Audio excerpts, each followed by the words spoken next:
Welcome to a bonus episode of the Learn to Rap series. I really didn't think I'd be making this video, but here we are. And you have to excuse me because I got a bit of a cold. But if you remember, the initial plan was to only wrap the top half of the car, like do a partial wrap. We weren't going to do the bumpers. We weren't going to do the bottom half because number one, we're trying to save money. And number two, the vehicle lended itself to a two-tone look, so I thought it would look okay. But after putting this brand new wrap on and then seeing like the satin new wrap versus that gloss, like faded paint on the bottom, it just doesn't look good. So we're gonna do it right, and we're gonna wrap the bumpers. You can see the bumper right here. It's not in good shape. It's obviously faded. This was definitely resprayed, and now it's just peeling up and fading. And like look at I don't even know what's happening here, but it's really not in good shape. So if you're wrapping a bumper, there's a couple things I want to draw your attention to. The first thing has to do with this assembly, and that's with this marker light here. So this really should come out so we can wrap it nice and easy. But to take this out, you got to take off the fender liner. You go on behind there, and there's a nut that you have to loosen, and then this comes out.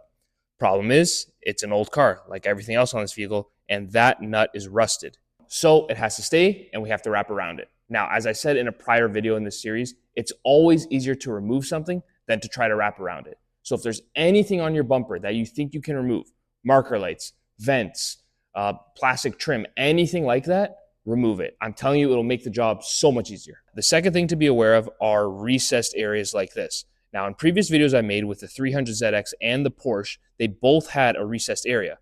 Now, the problem is when you're wrapping this, what I find is if I'm pulling the vinyl this way, there's going to be a gap right here. Like the vinyl is going to bridge, and you have to tuck it in, like you have to lay it in. But that's really hard to do on a bumper because you're pulling it this way. So what I would do in this situation is I've done it backwards because I didn't plan on wrapping the bumper. I would wrap the bumper first, cut out right here, trim this, and then after the bumper's wrapped, then I would put this strip back in. Whether you're doing it the same color or a different color, that's the way I would do it. I'll show you what I mean. So this is what's going to happen when you're wrapping. You get your vinyl and you're like, put it down. You stretch it, right, really hard. You stretch around the bumper, and you're going to put a lot of stretch because it is a bumper. So this is all laid down. This is what it's going to look like, right? It's all glassed here. And you can see, so this is the high point of the recess. But look, there's an air pocket here and an air pocket here. This is not laid down up here and down here. I hope that's showing up on camera. So what you can do is you can heat this up and press it in. And then if you do that, it's going to bubble up. Like it's just not going to work. So what I'm saying is when you have it wrapped like this, what you should do is, so you'd cut it like this. And then it will allow you to lift it up, see? And then because you lift it up a bit, then you can lay it in. So I'm getting all of this in here, right? Laid in, you can see it's gone right to the edge in there. And I didn't stretch it in. I didn't heat up and press in. It's laid in, it's relaxed, so it's not going to peel up. Then you'd go back and cut it. But if you do that, you're going to cut this, then you're going to cut the top. You're going to have that open space in the middle. So you're going to have to go back in and lay that strip. But if you do that, it will 100% last forever. I know it's a lot of extra work, and you probably could just heat up the vinyl, press it in there, and then post-heat it to lock it in place. But I just get really uncomfortable doing that. It just feels like to me, if you do that, you're asking for the vinyl to bubble up or peel in the future. So yes, this is a lot more work, a lot more time consuming, but you're guaranteed that this will last the life of the wrap. The final thing to be aware of is the geometry of the bumper. So right here is our main face, right? But look how much this sticks out.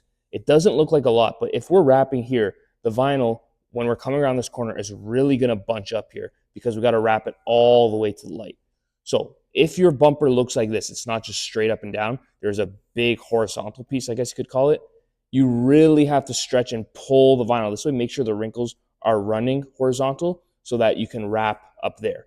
If you have some bunching or the wrinkles are not running the same way as the bumper, you're gonna have too much material here, and it's gonna really be hard to run and lay the vinyl down up under this light. With all that in mind, let's try wrapping it. Before the vinyl can be laid down, you need to prep the surface like any other panel. The prep for this bumper included sanding down overspray and flaking paint to ensure the vinyl would adhere properly, taping off raised objects and adjacent panels to make the install easier, and cleaning the bumper with 70% isopropyl alcohol. The next step is to wrap all of your inlays. These are areas where it will be difficult to wrap in one piece, either due to overstretching or there is simply not enough material to get full coverage. I used inlays on the upper part of these cutouts, making sure to trim on the body line to hide any seams. The bottom part will be covered with the main piece of the bumper when it's cut, then flipped down near this opening.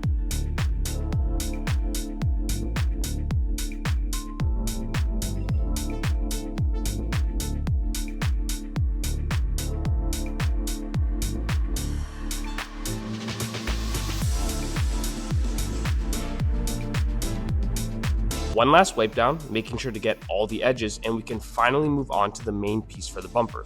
Normally I would unroll the vinyl entirely, but this was a special case. The paint on the bumper was so bad that it was flaking off when the vinyl stuck to it. Because of this, I worked the vinyl 1/2 at a time, so the adhesive was not sitting on the bumper for any extended period. Very unorthodox, but sometimes you gotta do what you gotta do. The goal with the bumper is to glass it out as much as you can, add lots of stretch to the vinyl, and heat it over a large area. If you only apply heat to one spot, then stretch it, the vinyl will likely discolor, or even worse, you could rip a hole in the vinyl. Make sure you really pull the vinyl horizontally around the corners of the bumper and get your wrinkles running parallel to the ground. This is very difficult by yourself and will likely take many attempts. If you have someone around to give you an extra hand, have them grab the top and bottom of the vinyl and spread it apart while you are stretching it.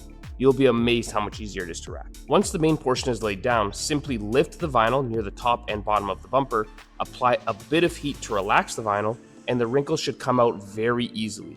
Be patient and watch how the vinyl reacts to heat. Any sharp pullbacks can indicate it is overstretched, and any more heat can burn a hole in it. Finally, use the cutting techniques mentioned earlier in this video series. Trim out the bumper and enjoy the fact that you just wrapped the most difficult part of the vehicle.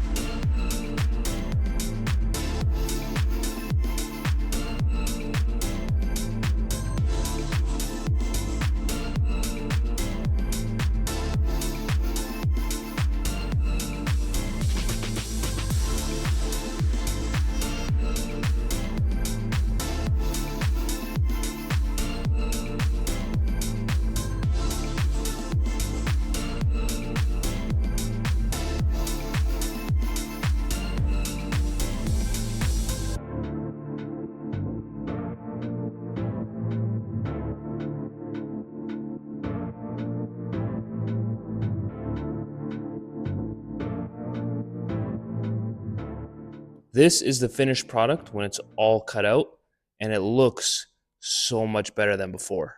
I want to draw your attention to one thing right here. See this line? There's some there. There's one there too. These lines are glue lines left behind from the adhesive on the vinyl. The reason that line is there is because of how deep this surface is, and I had to continuously heat and relax it to get it in here. And doing that multiple times, every time you do it, you're going to have a glue line, especially when there's tension on the vinyl. The one way to not do that is to remove the bumper. By removing it, you can get your hands around the edge of the bumper, and that allows you to manipulate and grab the vinyl and stretch it around the corner, which you just can't do when the headlights and the fender and the stuff in your way. So you just can't get that stretch that you need. Just something to keep in mind if you're really going for that professional finish. But other than that, the bumper came out really good, super clean. I'm really happy that this area, I didn't get any peeling paint. I think that method worked, even though it's not recommended at all, and not how I would normally do it, but it seemed to work here. For the rear bumper, unfortunately, I just don't have room to set up a camera because I got this car here and we're gonna make a video about this car soon. But it's the same thing. You can see right here, you have that really horizontal surface. So the bumper's over here and then this comes up like this. So you're really gonna have to pull the vinyl, really stretch it so that the lines, the wrinkles are running this way and they can just lay them in to go up to here. One thing you can do for this area, like this one here, goes all the way to there. You can put an inlay there. It really depends how complex that curve is. This bumper doesn't look too bad, but it's just another way, if you want to play it safe, really make sure that the vinyl won't lift. I would put an inlay there. And again, you don't have to worry about it. You know it's going to last. That's it for me. I hope this video helped. If you want to see the full transformation, you got to go to the previous video. That's episode 10. And if you want to see how to wrap an entire car from start to finish, then you got to watch the entire video series. So I'll see you guys later. That's it for me. And as always, thanks for watching.